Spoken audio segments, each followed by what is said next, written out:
icyambere ni ukwera imbuto. Ni ukwera imbuto. Nakubwiye ngo Imana itaragutabara buri wese akubonamo ubujiji, yakubonamo inzanga, yakubona ko uzapfura imbwa, yakubona ko uzapfa usaze, yakubona ko buri wese afite uko gufata. Ubona ute kuvugira Imana mu Kinamba? Ahangaha tugenda tuvugira Imana. Abantu bagenda bayumva, bagenda bahinduka.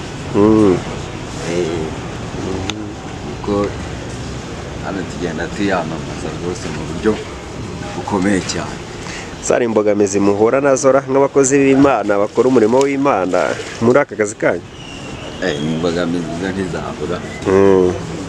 Ariko tugenda dusenga Imana kugira ngo igende idufasha. Ni ikihe cyifuzo se mufite nk'abantu bakorera Imana muri iki Kinamba?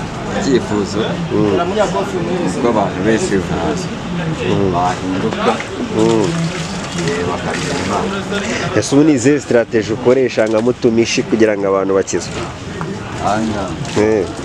Icyambere ni ukwera imbuto. Ni ukwera imbuto. Se wabyoroshera muri iki Kinamba? Ntabwo byoroshye ariko umuntu aragerageza akera imbuto. Dukwiriye abantu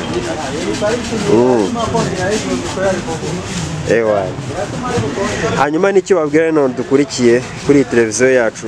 Abantu badukurikiye kuri televiziyo yacu, abantu badukurikiye no kujya bayireba bakatwitaho kuko tubafitiye ibintu byiza kandi Imana iri kwamamara. Wabwira icyo abakozi b'Imana babishyize amaboko mu mifuka badashaka gukorera Imana? Abakozi b'Imana bashyize amaboko mu mifuka ntibayakorera imifuka, baze bakora akazi, kuko akazi kose ni akazi. Amen, amen rwose. Hanyuma rero tuzagaruka uduhe ubuhamya, utubwire ukuntu rwose ukorera Imana kandi nyuma yo gukorera Imana ukongera nawe ukajya mu mirimo y'amaboko.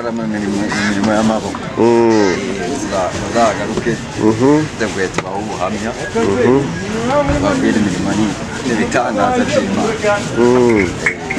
Sawa rero, akazi keza naho ubutaha. Mwakoze cyane.